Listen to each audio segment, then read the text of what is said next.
اور مرکز میں عارضی حکومت بنانے کی تجویز پیش کی، مگر وزارت میں مسلم نشستوں پر سمجھوتا نہ ہو سکا۔ قائد اعظم کا کہنا تھا کہ مسلم لیگ مسلمانوں کی واحد نمائندہ جماعت ہے اور سارے مسلم وزیر اسی کے ہونے چاہیے۔ اپنے دعوے کے ثبوت میں انہوں نے عام انتخابات کا مطالبہ کیا۔ وائسرائے نے عام انتخابات کا اعلان کیا۔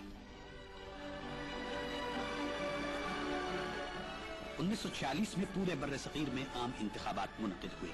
کانگریس نے متحدہ ہندوستان اور مسلم لیگ نے پاکستان کے موقف پر انتخابات میں حصہ لیا۔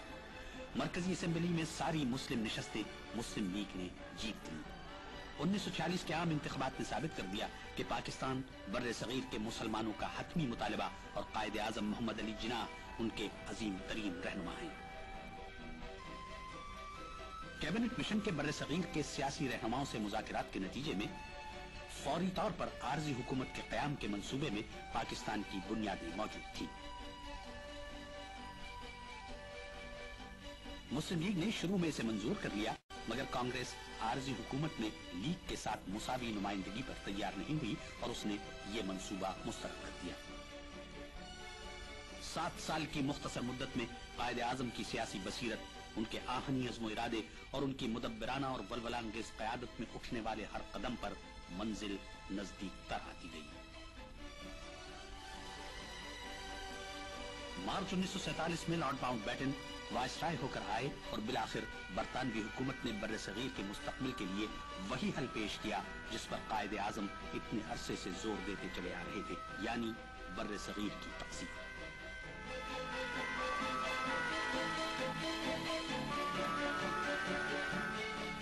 جون 1947 کو لارڈ ماؤنٹ بیٹن نے تقسیم کے منصوبے کا اعلان کیا تو قائد نے ریڈیو پر قوم کو یوں نصیحت دی۔ The opportunity to speak to you directly through this radio from Delhi. It is the first time, I believe, that a non-official has been afforded an opportunity to address the people through the medium of the... Quaid Azam محمد علی جناح نے ایک طویل سیاسی اور قانونی جدوجہد کے بعد بر صغیر میں مسلمانوں کی قائم ہونے والی مملکت پاکستان کی سرزمین پر 7 اگست 1947 کو قدم رکھا۔ عوام کا ایک جم غفیر اپنے محبوب قائد کا استقبال کرنے کے لیے موجود تھا۔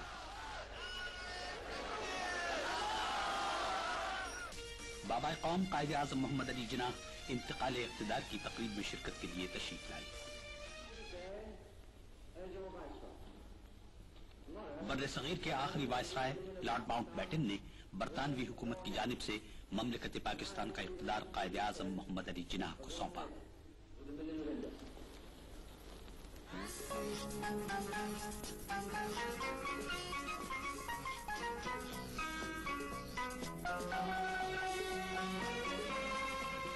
مملکت پاکستان کے سربراہ کی حیثیت سے قائد اعظم نے اپنی مختصر تقریر میں تشکر و تہنیت کا اظہار کیا اور مملکت کا اقتدار سنبھالا۔ Your Excellency, I thank His Majesty the King on behalf of the Pakistan Citizen Assembly and myself for his precious message. I also thank you and Lord Mountbatten.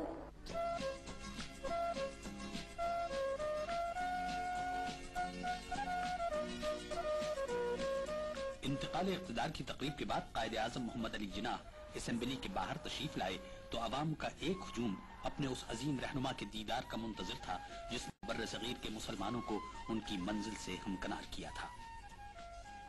14 اگست 1947 کو انتقال اقتدار کی یہ تقریب پاکستان کی آزادی کا اعلان تھی۔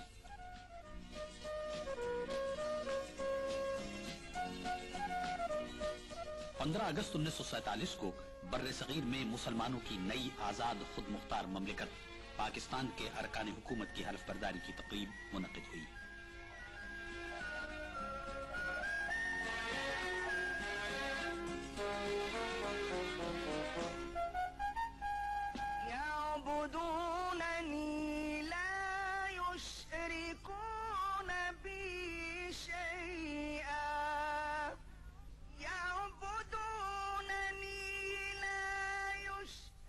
وحی ربانی کی تلاوت کے بعد بابا قوم قائد اعظم محمد علی جناح نے مملکت پاکستان کے گورنر جنرل کے عہدے کا حلف اٹھایا.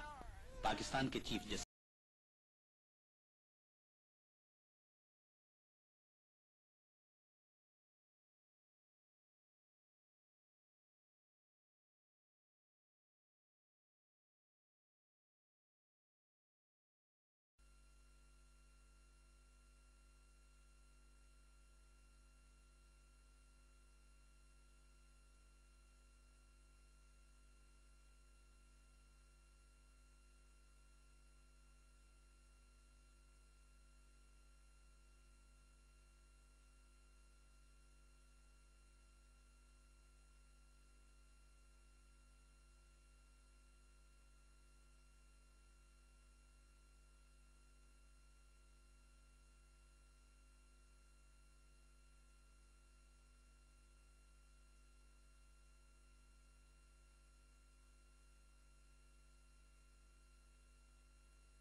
ہمیں جو دکھ دیا گیا ہے اس کا مثال تاریخ میں نہیں ملتا، مگر ہمیں پاکستان کو قائم رکھنے کے لیے ابھی اور قربانی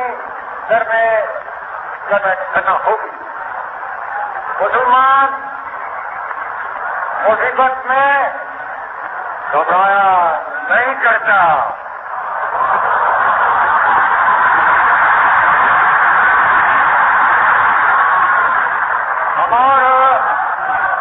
ہمارے حوصلے بلند ہیں.